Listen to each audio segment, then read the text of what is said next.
Okay, so thank you to the two people who are here today for this lecture. To start off, just want to go over the schedule. Schedule is where I will post a lot of stuff. And so I wanted to bring to your attention that you can get solutions for the homework here on the schedule. So after our homework is due, I will post the answers here. I will post solutions for the quizzes as well on the schedule, so you can get all of that. These links right here in the homework column are the solutions for the questions in the back of the chapters of Brody King Marcus.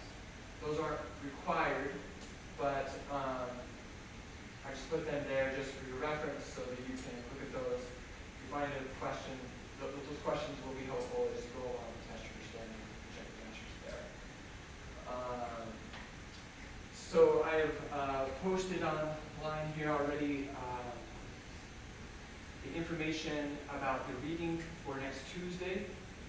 So here's a reading for next week. Next week, on next Tuesday, we will also have 2 assignments due, so 4 and 5. Those are already posted there as well. And I've also posted information here about the second quiz. So let's just go to that real quick. So here's quiz 2. And so it's going to be on homework 3. That's on the effective returns that we talked about, APR, and how to construct an index, value weighted, equally weighted, price weighted.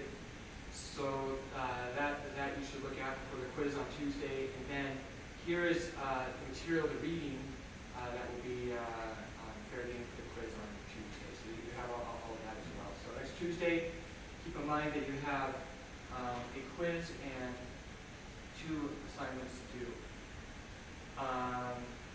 As well, there are some students that have been trading in other securities in Wall Street Survivor. So I just want to again remind you that the contest right now, we're asking that you only trade shares of the SPY ETF. And so we're going to have a TA monitor everyone's holdings. And so the longer you have holdings of other securities, it's going to affect your score on that assignment for the Wall Street Survivor. So be sure that if you have other holdings besides the SPY ETF, that you sell your shares and you redirect your holdings to the SPY ETF. All right, so to begin today, I want to talk about some things we didn't quite get to last time. So this comes from the slides from last time.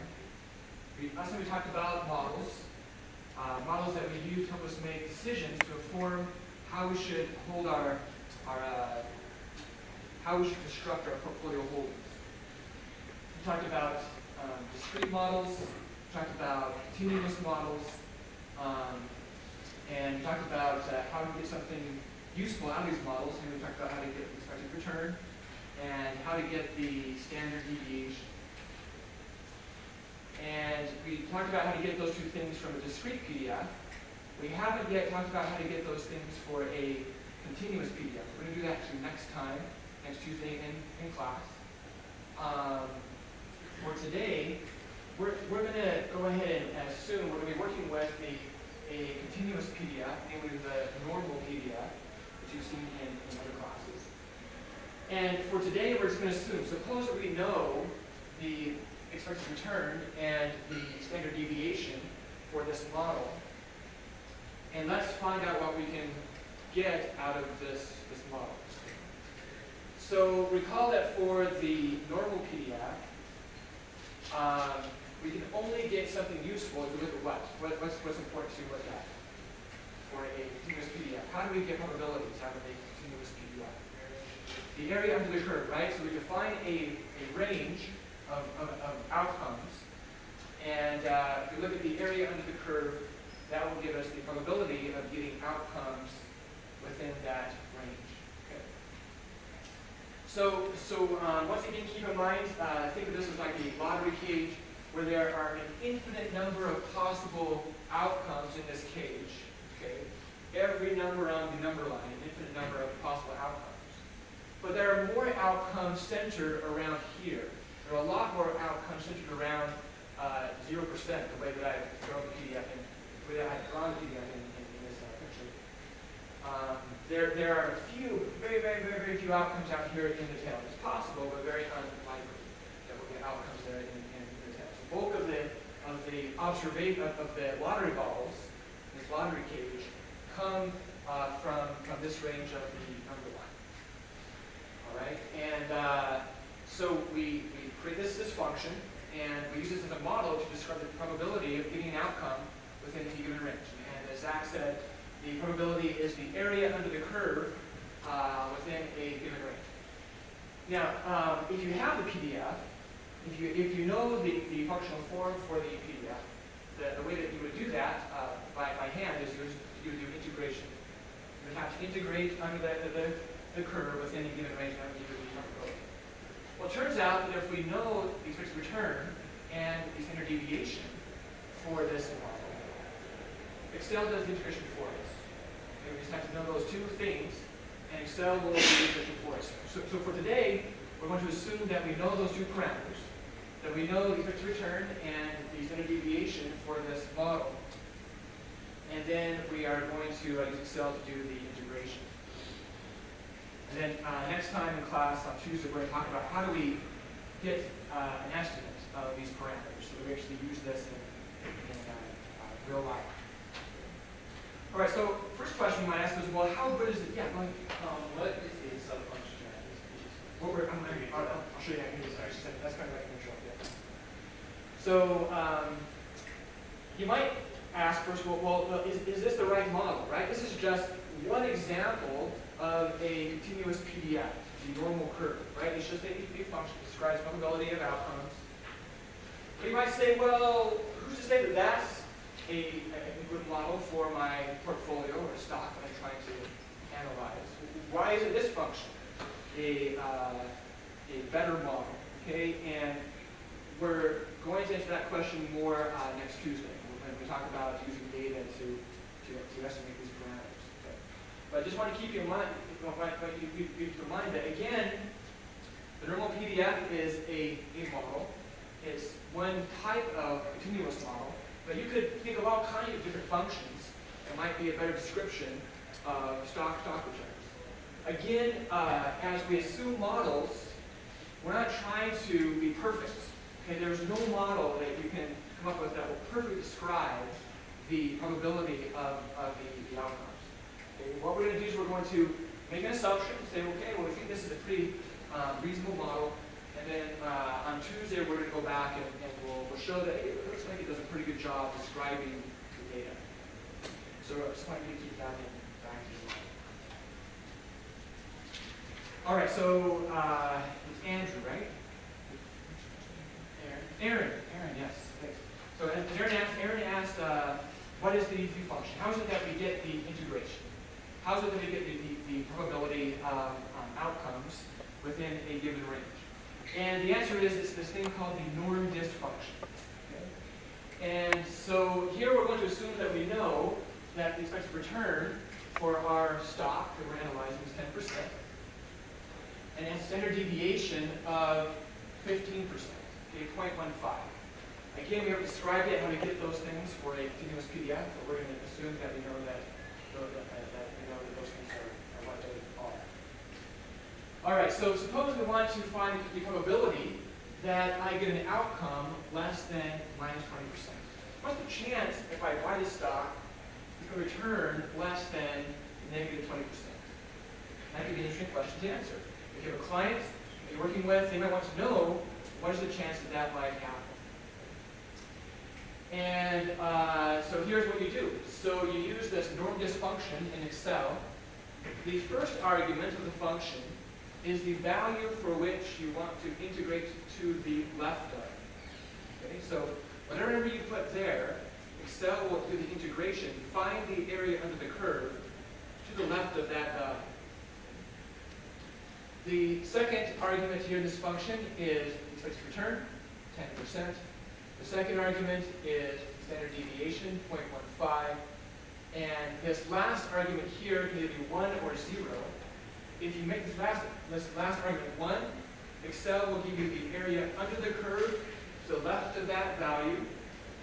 If you make that value 0, Excel will report to you the value of the normal PDF, the value of the function at that point. And what does that represent?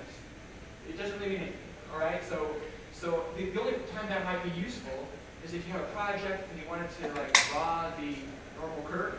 You could have a column of numbers and have Excel spit out the value of the function at each of those points, and use Excel to plot the normal curve. That might be a reason why you might want to make that too. But to find the probability of outcomes, that last argument has to be a 1.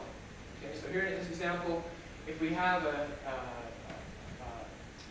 this model that we're assuming and expected return is 10%, standard deviation of 0.15, the probability that I'm going to lose more than 20% of my equity is given by the area of the curve.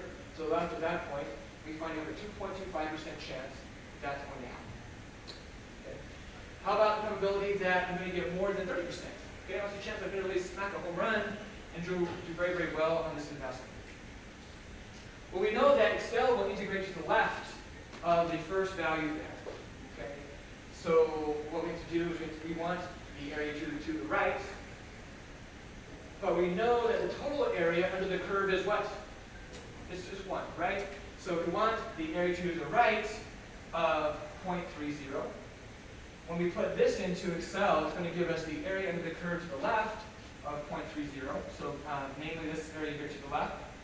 To find the area to the right, we just take 1 minus that value. So in this example, we find that according to this model that we've assumed, we have a 9.12% chance of getting more than 30% return. That's pretty good.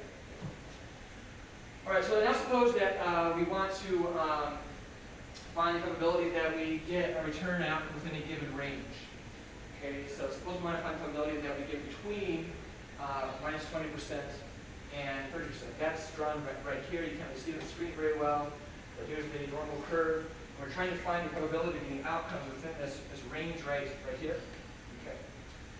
Well, when we do this function right here, Excel will give us the probability of getting outcomes to the left of 0.30. That will give us, so if this point right here is 0.30, Excel will report the area of the curve all the way to the left, including all these outcomes over here. Okay. But we don't want the probability of just getting less than 30%. We want to find the probability of getting an outcome within this range. So we have to subtract off the area of the curve to the left of negative 22. Okay, so we take to find the probability of getting out within a range, you just subtract these two things right here and the probability of getting out within this range. So this is what we get by assuming the normal model. It's one use of standard deviation. So keep in mind last time, we talked about the variance as expected squared forecast error. So for the discrete PDF, if you have a very high chance of getting outcomes that are very dispersed, you're going to have a very large variance because the squared error, whether it's negative, whether the error is negative or positive, it's going to be very, very large because we square it, and so it's going to be large. PDFs or models that suppose that the outcomes lie very close to the expected return, they're going to have small variances because the forecast errors are going to be small. And whether they're positive or negative, we square them, and so they're going to always be, the squared forecast error will always be positive. And so the outcomes lie near the expected return.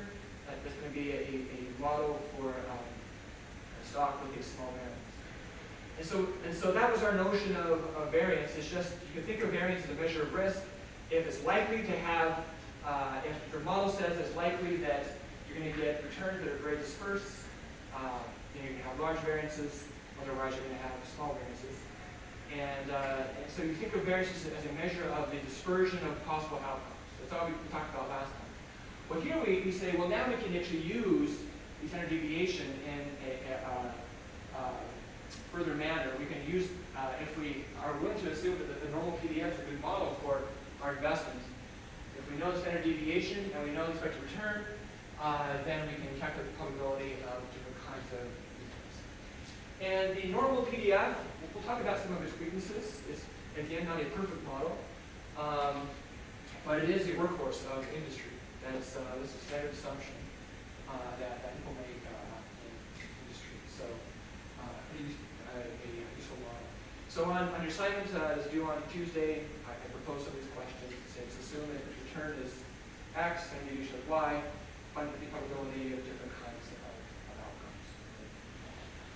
Okay, so another interesting feature about the normal PDF as a model is that the probability of tail outcomes in the tails of the distribution, are always tied to the PDF's expected return, which I call mu here, and its standard deviation. This is just a characteristic of the normal PDF. Okay. So when we assume the normal PDF, we are implicitly assuming that the probability of outcomes follows these certain characteristics. And what are these characteristics? Well, it turns out that according to the normal model, if you go 1.64 standard deviations above the mean, okay, you're going to have a 5% chance of getting outcomes out here. For any value you assume for the expected return, and for any value you assume for the standard deviation, that is the model that you assume. If you go 1.64 standard deviations above the mean, or above the expected return, okay, you're going to have a 5% chance of getting outcomes in that area there. Outcomes that are higher than 1.64 standard deviations above the expected return. That's explicitly what this model is saying when you use this model. On the other hand, if you go 1.64 standard deviations below the expected return, okay, according to this model, what we are saying is that we're going to have a 5% chance of getting outcomes less than 1.64 standard deviations below the mean. This 1.64 is a special characteristic of the normal model, the normal PDF. Okay, so that's just a magic number that goes along with the normal PDF. So at times, what people will do is they will say, well, let's not think about the probability, okay, of different kinds of outcomes. Let's figure out how bad my return is going to be 5% of the time. Okay, so 5% of the time, how bad should my outcome be? Or with 5% probability, what am I going to lose? Okay. So instead of thinking about the area under the curve, okay, for a given point, what they say is they say, okay, I want to find this point here. What is the point such that I have a 5% chance of losing that value or more? Okay. That is called the 5% value at risk. Okay, so let's do some examples for the 5% value at risk. Okay. So the idea with value at risk is that we want to say, okay, what losses am I going to incur with 5% probability? Okay, so again, all we're saying is that what is this number here? What is the number, what return, what outcome is 1.64 standard deviations below what I expect? Okay. And so what is that number there? So in this example,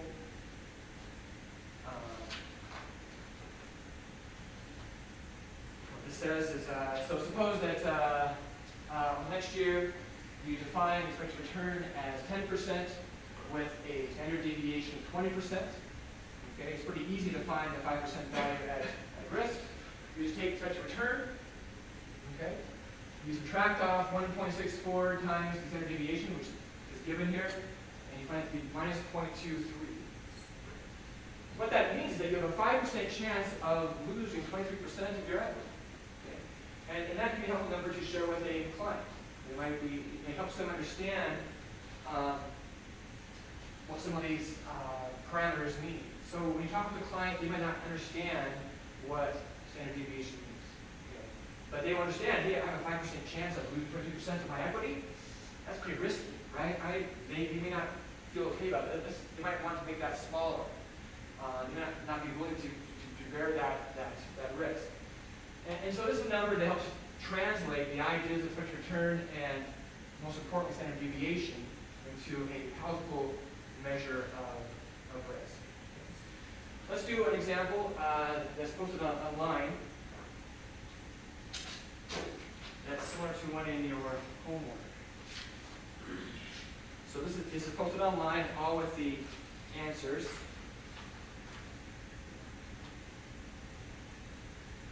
All right, so we're going to assume the normal PDF is a good model for returns.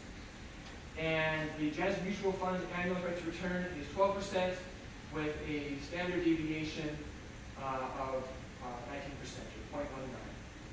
And risk-free bonds are paying 30 basis points per year. And suppose the client asks us, hey, I'm comfortable with a 5% value at risk of minus 4%. Okay? I know in any investment, I take on some chance of losing money, and so I want to construct the portfolio such that those losses aren't going to be very, very big. So 5% of the time, I'm only going to lose 4% of my equity. So the first question says, if your client puts all of his money in the fund, okay, expect return 12% with a standard deviation of 0.19. Let's find out, what is his 5% value at risk? Suppose he just puts all of his equity into the mutual fund. How would you find that?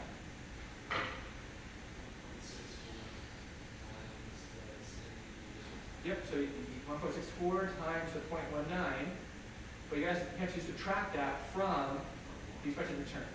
So you need to go 1.64 deviations below the mean. So that's all that you do there. So if you do that, you find that the 5% value at risk is minus 19.2%.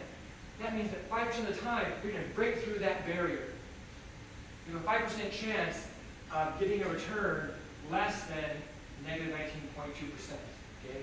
That seems pretty big, at least according to the preferences of this client. The client says, hey, I don't want that barrier to be minus 4%. Okay? Let's lower the amount of risk. How do we lower risk? What do you guys think? How can we lower the standard deviation? Yeah. You have to change the rates and you add some risk-free bonds. Yeah, let's put some of our money in bonds, right? Because what's the standard deviation of the bond return? It's 0, right? In fact, if you put all your money in bonds, you have 0 risk, right? You're always going to get, 30 basis points per year. You're not going to lose any money. But what's the cost of that? What's the cost of putting all your money in bonds? Sure, you lower risk, but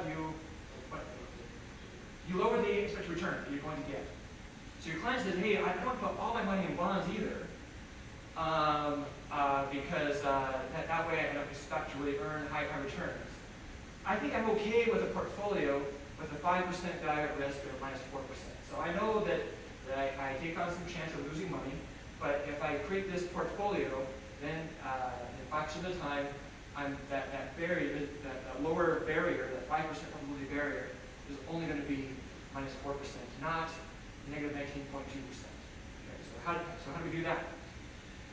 So we know that the 5% value of risk is going to be equal to expected return minus 1.64 times the standard deviation of whatever portfolio that we construct. Okay. And so here what we can do is we can now apply our stack rules number 1 and number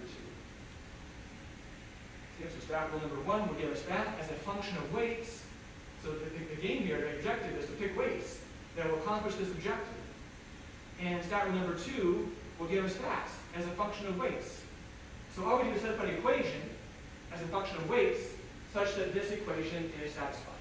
Now will give us the weights that will give us the 5% value at risk of minus 4%. So we want this to be equal to minus 0.04. Because this right here, by definition, is the 5% value at risk. Our client wants that to be minus 4%. All right, so what's stat rule 1? How would we find this expected return as a function of weights? What do we do? So I'll do this one, and then I want you guys to think about stat rule number 2. Okay, so according to stat rule number 1, if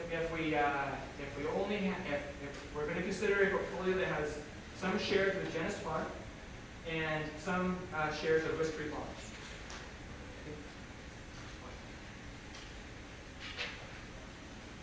Okay, so what we're going to do then is this first part here is going to be what we call W, our weight in the fund. So whatever weight we choose for our portfolio, that weight in the fund, the expected return for our portfolio is going to be the weight times the expected return of Janus, 0.12, plus 1 minus the weight times the return on risk-free bonds, 0.003. What's this right here? Why did I write this as 1 minus W? Your weights must sum to 1. So here I'm imposing that restriction. The weights must sum to 1. So here's my weight in the Janus fund. Here's my weight in risk-free bonds. Okay, that gives me this first piece here, expected return of the fund. And then I'm going to subtract off 1.64 times the standard deviation of this portfolio. What's the standard deviation of a portfolio that contains only one risky security? So stat rule 2. What do we do there? You don't have to, the bond is gone, right? Don't worry about that.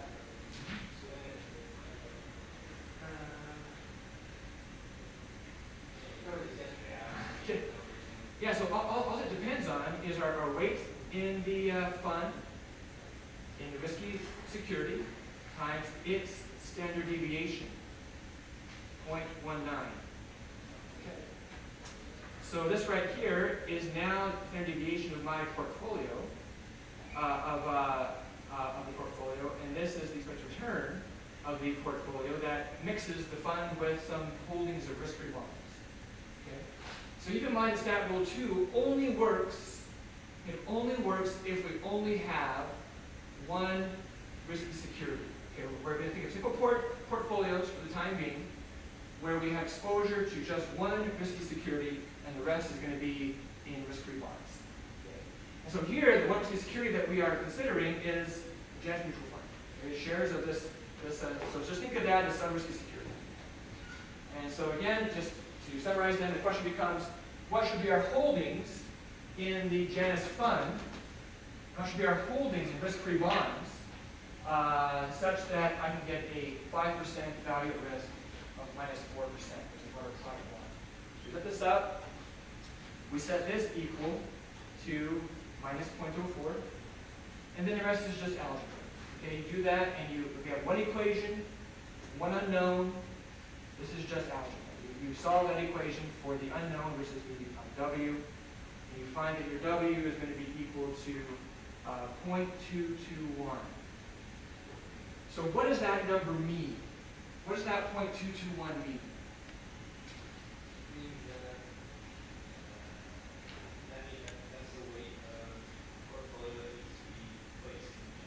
Exactly. So what your client says, fine, I can keep this for you. I can construct a portfolio with a 5% value at risk of minus 4%.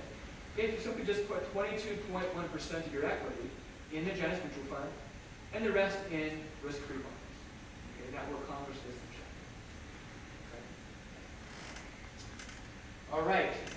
So again, the 5% value at risk just represents the barrier that we should expect to cross 5% of the time. If you put all of our money into the Janus fund, we should expect to lose more than 90% of our equity 5% of the time. The client says, hey, I don't want that. I want to reduce the risk. I'm okay with the 5% value at risk of minus 4%. I know there's some chance I'm going to have some losses, but what this means is that this portfolio with a 5% value at risk of minus 4% is going to lose only 4%, or that's going to be the barrier to cross the 5% probability. It's going to be a lot less losses than in general than if I put all my money into the stock. Okay. So So after that, then question 3 says, okay, what is the expected return of your client's portfolio? Okay. The expected return of your client's portfolio is going to be equal to 0.221. So my weight in the Janus fund times expected return of the Janus fund, that's 12%. Plus my weight in risk-free bonds, so 1 minus 0.221, times 0.003. So that's pretty easy. That's just stat 01. Right? That's actually this first piece right up here. We're focusing on that first piece. So that is going to be 2.89%. So your client has gained something. He has gained a lot less risk, but the cost he has paid is that he is going to expect, on average, to earn a lot more return than if you put all of his equity into the Janus fund. Janus fund, on average, we assume is going to earn 12%. Expected return is 12%.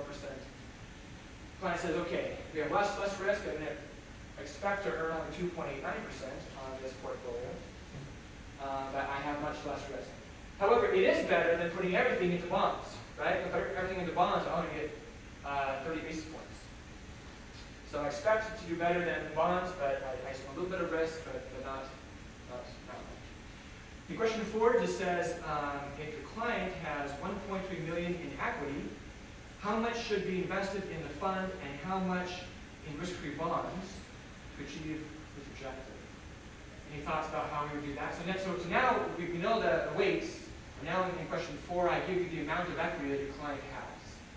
So what do we have to do to find the dollar amount to put in the fund? The dollar amount. Multiply the weight. So you take the weights multiplying by your amount of equity, and that's what's there. So you take 0.221 times 1.3. It's going to be equal to about 287,000. This is 1.3 million. 287,300 into Janus fund, and then you put 0.779 times 1.3 million. That's going to give you 1.0127 million into risk-free bonds. Okay. Any questions about any of that? All right, so there's one last question here in the back. Let's see. One more. Oh, yeah, so here's the question.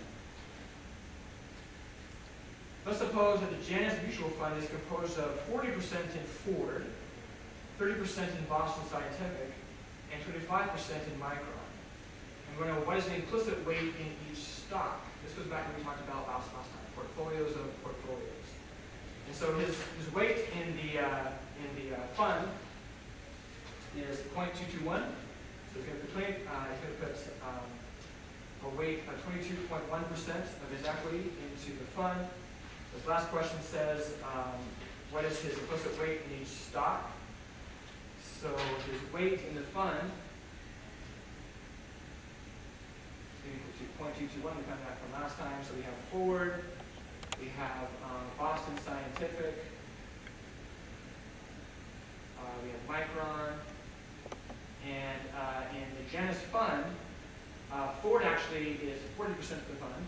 So we're assuming here it's very simple. There's only 3 stocks in this fund. It's not very realistic, but it just makes the math more simple. Boston Scientific has 35%, and Micron has 25%. How do we find the client's weight in each stock? What do we have to do? Yeah, you just take the 0.221, the 0.4 times 0.221, the 0.35 times the 0.221, and the 0.25 times the 0.221. Okay, do all that. So in Ford you get 0.0884.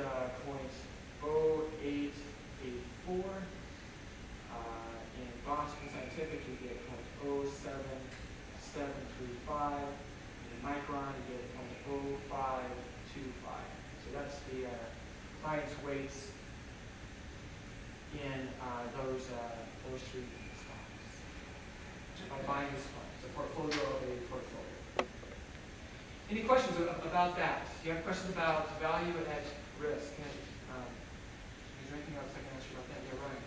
This isn't exactly on that. It's more for resume. You put one N to note million. Yeah. And I thought it was two N's because Okay. and I'm just thinking I don't want to make a mistake on my resume. That's the only reason. Okay, no, that's a fair question. I think you're right. I think we should put two things here. I mean, ways a year. Yeah, I think No, gotcha. I just wanted to make sure. Okay, great. Okay, so these examples this example is posted online. The answers are all typed out. You can look at that. There's one homework problem that follows this exact example, and you should do that using those examples. All right, so for the next few minutes, we have maybe 30 minutes or so. I just want to talk about the first part of chapter 3. Today, we're only going to cover section 3.1. So in the reading, there's a lot more that I ask you to read. But for today, we're only going to cover section 3.1. The rest of the beginning of chapter 3, we're going to cover next Tuesday. And so to introduce the topic here, section 3 is about markets. Markets are a mechanism that bring together buyers and sellers of a security, of a good. And we can think about different kinds of markets, different ways these markets function. So here we have it classified into 4 broad groups. We have direct search markets. These are markets where buyers and sellers have to find each other on their own. So suppose I want to sell my car. I don't want to use a used car dealer. I can do various things to try to locate a buyer for my car. I can put a sign in the window. I can put an ad in case of classifieds. So buyer and seller find each other. That's a direct search market on their own. The brokered market is a market where we hire someone with some expertise about the good or service to be sold. Broker does 2 things. The broker helps to connect the buyer with the seller, and the broker also offers some expertise about the pricing of the security, or of the goods. What would be an example of a brokered market? So the housing market is the classic example, right? So I sell my home. I don't really have a good feel for the demand for homes in my area, my home type. I hire a broker that has expertise about maybe what the pricing should be, what my offered price should be, and also helps me to find someone who wants to buy my house. The dealer market is a bit different. A dealer is someone who actually will buy the good and hold it in inventory. So, and will hold it in inventory until he can find someone else that wants to buy it from him or her. So the classic example here is the used car market. So I can sell my car, instead of having to go through all the work of trying to find a potential buyer on my own, I can go to the used car lot and sell it immediately for a pretty fair price. Okay. The dealer then will hold that car in inventory until he can turn around and sell it to someone else at a little bit higher price. Now the dealer is going to earn some money in that transaction. He's going to buy it from me so suppose the true value of the car is $10,000. He's going to buy it from me for about $9,500. You can turn around and sell it for a little bit higher price, $10,500, say, to somebody who wants to buy the car. And that spread is what the dealer earns for providing liquidity to the market. So think about the direct search market. Not very liquid. Liquidity refers to the speed and ease at which you can transact the good at a fair price. In a direct search market, to find someone who can buy my car, it's going to take a lot of time, effort to do that. If I just go to the street corner in downtown Provo, I can sell my car immediately, get cash. I may not get quite as much as I would if I did it on my own. But in essence, I'm paying a fee to the dealer for providing liquidity to the market. Finally, an auction market is where we get all buyers and sellers in one location or one website, and those who are going to bid the highest price are going to be able to buy it. Those who are offered to sell it the lowest price are going to be able to sell that good. Financial markets have all these kinds of features, and we're going to show how these features enter into financial markets. Financial markets are split into primary markets. These are markets for securities that are first issued by firms. So in primary markets, this is the market for newly issued securities. And so who are the sellers? Who are the sellers of these securities in these markets? It's the firms. The firms who want to raise the capital, right? And the buyers are going to be investors. All right? The secondary market is the market for securities previously issued. Okay? And so you can households and institutions trade with each other. For today, we're going to focus on primary markets and talk a little bit about how those markets work. So when a firm wants to raise capital, one thing they can do is they can go to an investment bank.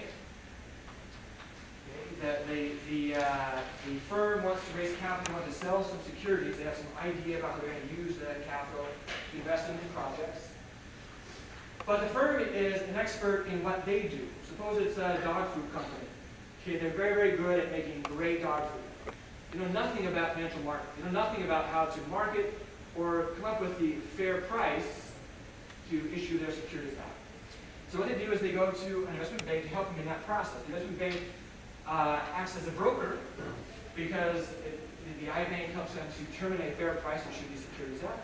It also helps them find buyers of those securities. So in the IPO process, what actually happens is that the investment bank, it could be a group of things. Usually there's more than one investment bank that's helping you out with the IPO. Usually there's going to be one investment bank that's going to be the leader of the group, or there could be a variety of banks involved in the deal. But the investment bank, they are going to guarantee to buy all the shares at what we call the IPO price, minus a commission. Now the bank is hired to get the highest price possible, to go out there and market this security and raise as much capital as possible for the firm. So the bank is not really interested in making money necessarily on reselling those shares. In fact, the bank is going to turn around and sell those shares at the IPO price to other investors, is what we'll see. But the bank just charge a commission. They're going to pay a little bit less than the IPO price for those shares. So they do make some money for their services. So what does the banker do? Well, one thing they do is help with paperwork. They file a necessary prospectus with the SEC. And then they take the IPO to potential investors. We call this the roadshow. So they'll go out and visit with their clients. So the bank is primed to do this sort of work because they have great connections with investors with lots of money, hedge funds, pension funds, mutual fund managers. They work with these people. They are their clients. So they go to their clients and say, hey, we're doing this deal and want to let you be aware of what this firm is offering. Okay, so we call that the roadshow.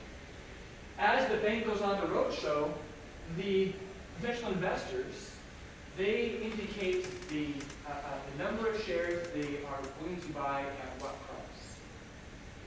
So the bank says, hey, we're thinking about a price range in, say, $8 to $10 a share. What do you think? How many shares? So given what we told you about what the firm is going to do with this capital, given what you know about the firm's operations, how many shares are you willing to buy and at what price? And so refer to that as book building. So they build a book of demand for shares and at what price.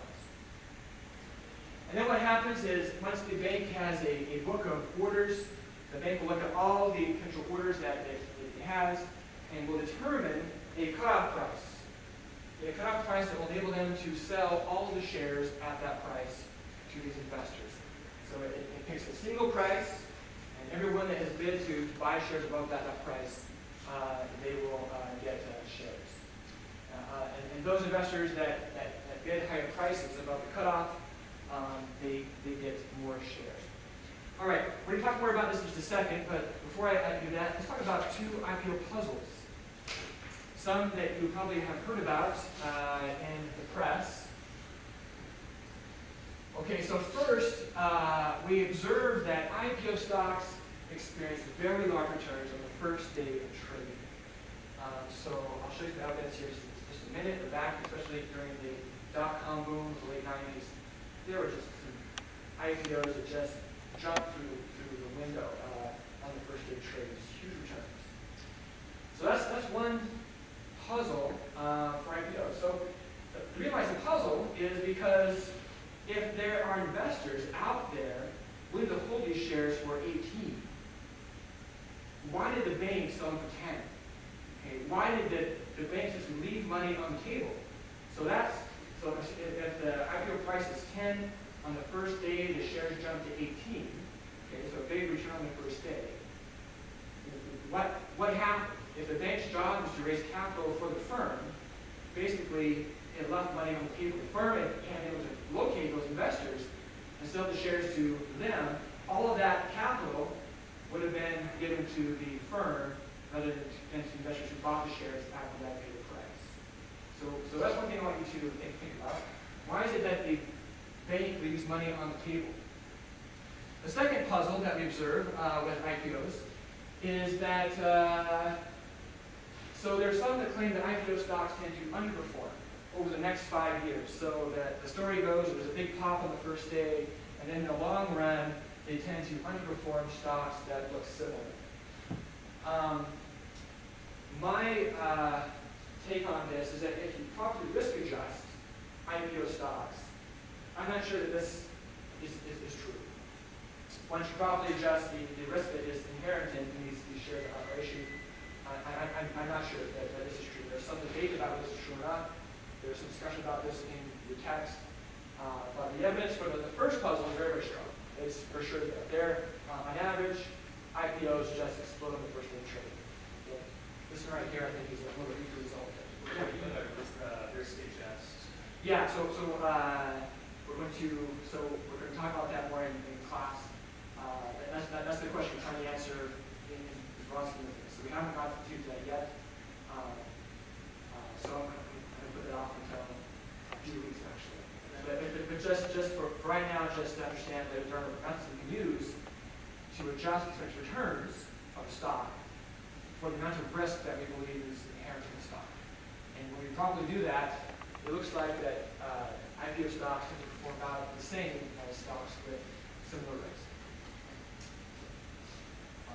However, there are people that won't agree with that. There are some people that believe that that's not true, but that is my take. All right, so here's some evidence on the average returns. So on the x-axis, we have years. Okay.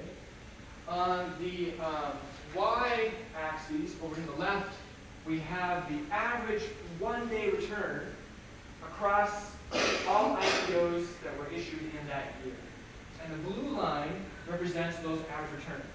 You can see that in general, you're getting about 10 to maybe 20%. So there's been a little bit of an uptick last year in 2013, as far as the data that I have goes. So maybe between 10 and 20% average return on one day. That's great, right? A 10% return on average on one day is pretty good. In the late 90s, so the red bars represent the number of IPOs in that year. So we see that in the late 90s there were a lot of IPOs, so in the range of close to 500 IPOs in a given year. And on average, across all 500 IPOs, we're talking like a return of 70% on a single day, which is huge. So after the dot-com bubble burst, we see that the number of IPOs was smaller. We had an uptick, so it's kind of interesting to see in recessions, we see fewer firms going to market. Okay, so after the dot-com bubble burst, we see fewer. Then in the mid-2000s, there was a surge here. Then the financial crisis hit. We see it almost stopped entirely in 2008. And now we're seeing again a market recovering and more firms going to market. Last year, there were about 200 firms that issued new securities, so 200 IPOs. And on average, the one-day return across all of those 200 was about 20%. Yes, sir. So it's like one-day return, meaning that this investors like sold the stock they just got from the investment bank and got a 20% return. Yeah, it's not clear that they sold it, but the going price, if you look at the going price for these shares at the end of the day, compared to the IPO price, there was a surge of 20% in a single day. What would make that happen? What would make Yeah. So this, my initial thought, tell me if I'm wrong, but like if you're an investor thinking like, okay, this is what the investment bank is like selling, what could be like the lowest value they would actually consider so that you have a free take on the first day? So like to be money on taking over that. So I'm not sure I answered your question. So I was just saying that was my initial thought on how maybe there was so much money left on the table for the investors who were talking with the admin. Oh, This isn't the maximum price, but anything I had to be like, yeah. okay, this is worth this, but I'll say that. Yeah. No, it's true, right? Because the bank is getting information from the investors about what the true value is. It's a really hard thing to understand, right? So you're saying maybe the investors undercut. They say, this stock I feel like a piece of junk. I'm not paying more than $3 for this stock, right? Not going to now 3 or 15. You know, could that be happening? That's a great thought. Yeah. Are these returns, I imagine these returns are mostly realized by like the hedge fund, mutual fund, the clients of the investment banks as opposed to individual investors? Yeah. So that's a great question because most average investors are blocked out of buying the IPO at the IPO price. You just can't get into it. There was one that I was able to buy into.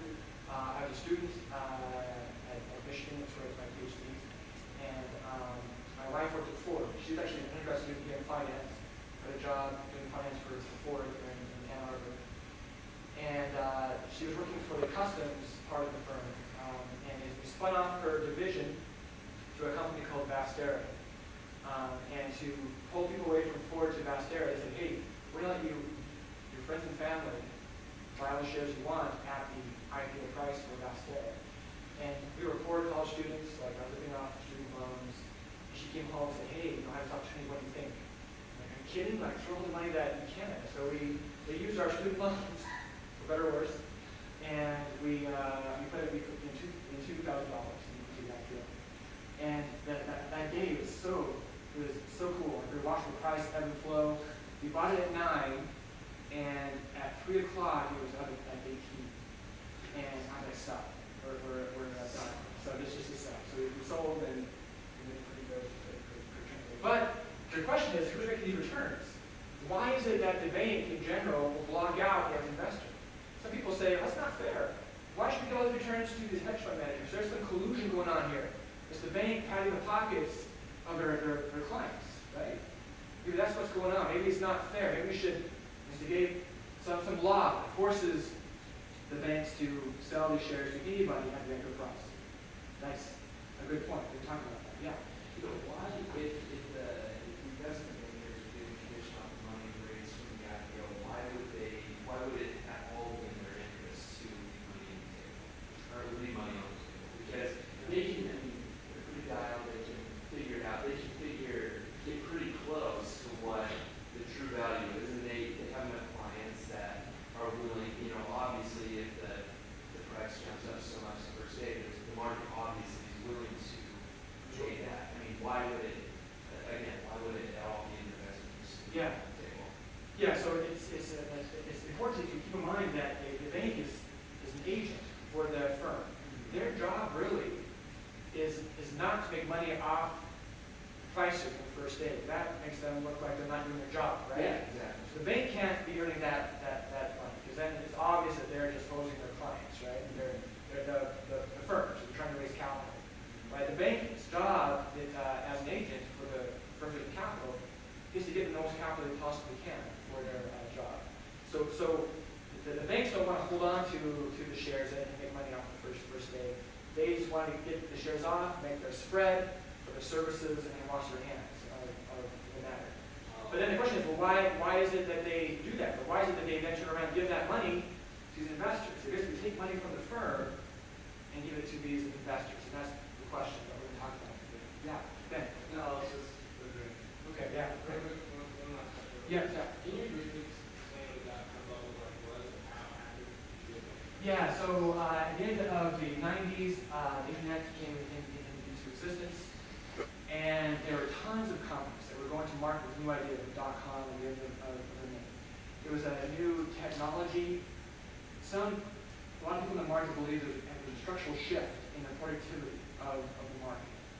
That because of this new invention, that firms, especially these new tech firms, were going to be able to create cash flows like crazy. And it was a random variable, something that people didn't know, but their expectation was that they're going to produce dividends that are gigantic. And so firms would come to market. They would say, hey, we have an idea to do a search engine, or an idea to do a new web browser, something. And people would be like, oh, great, this is the new thing. And it wasn't clear to the investors who was going to be the winners and the losers.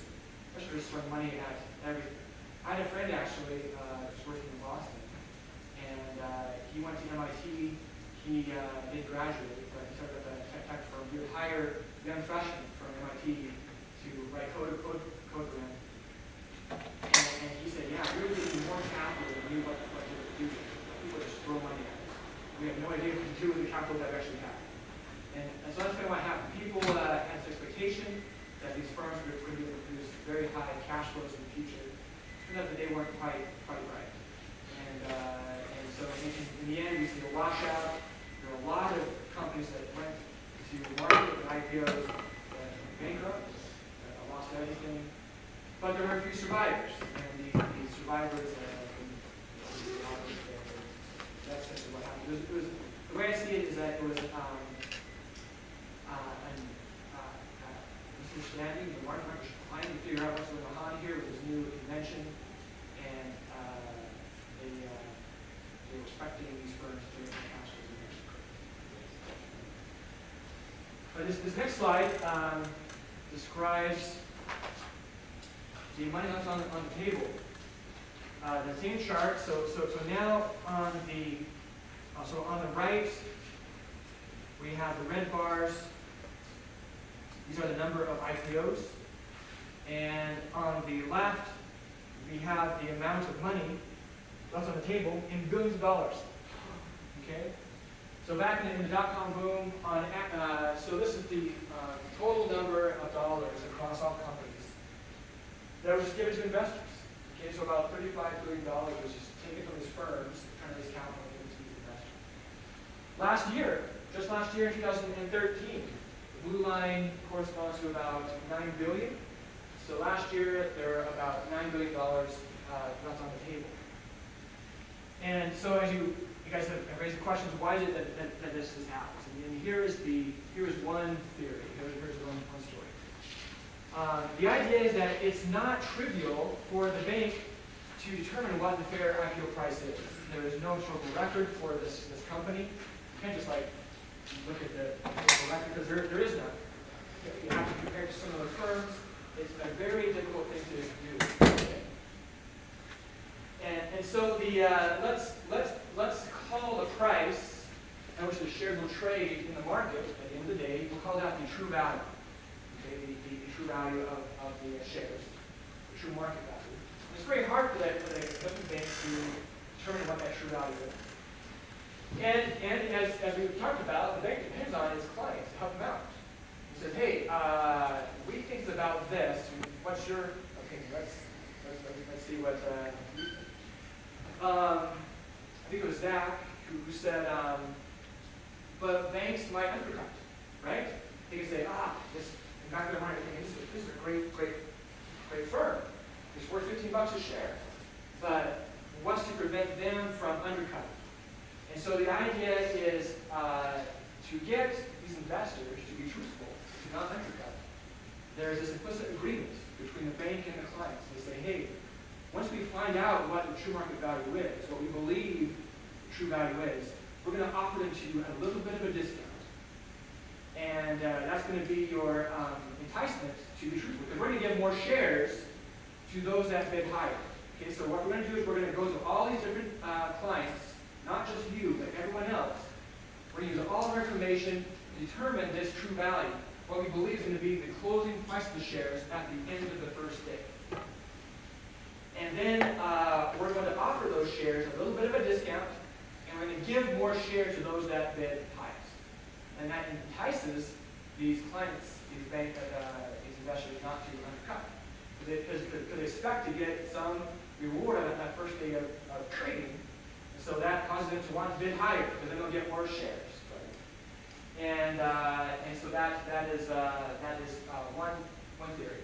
So, but why is it that we observe there's so much left on the table? Like, why was it that back in the late 90s that there was like $35 billion left on the table? And so again, I have to say here that on average the investment banks were getting that wrong. They thought the closing price was going to be 10. They set the IPO price at 9 or 8, but then expecting to give their investor clients a little bit of an extra cut, and then at the end of the day, it's not trading for 20. Right? They just have that going. So it's a way. So the underpricing is a way for the investment bank to get information out of their investor clients to entice them to truthfully reveal what they think the true value is, and it can be a very useful service. So, according to this story, it's very fair to shut out average investors. Why would that be? They don't have the information, right? They don't have the expertise that the investor clients do of the investment bank. And so typically, the investment bank will just offer the shares to their privileged clients, hedge fund managers, pension fund managers, university endowments, people that have a lot of expertise about pricing. And then they say, okay, you help us figure this out, and once we figure out what we believe the closing price is going to be at the end of the day, we're going to offer us a little bit of an undercut to reward you for helping us figure out the true information behind that. Another question. Yeah. So are banks allowed to say like they sell 60% of those shares to both clients like initially, and as it starts to rise, and could they sell like the other 40% of the stock just so they can raise more capital to earn and get like a larger spread, or is there like a regulation that they have to sell everything at once, or how's that? Yeah. So why would they do that? Why would they? Yeah, I think it just goes against this the perception of being fair. The bank doesn't want to get sued. They doesn't want to get sued by anybody. They just want to say, hey, we're doing our best to find a fair market value for the shares.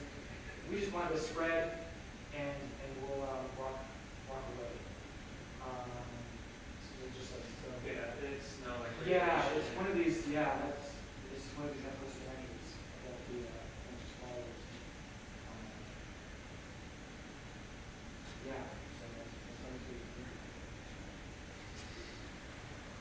All right, so that's how primary markets work. Some of the interesting puzzles about primary markets. We're going to talk maybe for it's 10:17. Let's go ahead and stop right there. I think for today.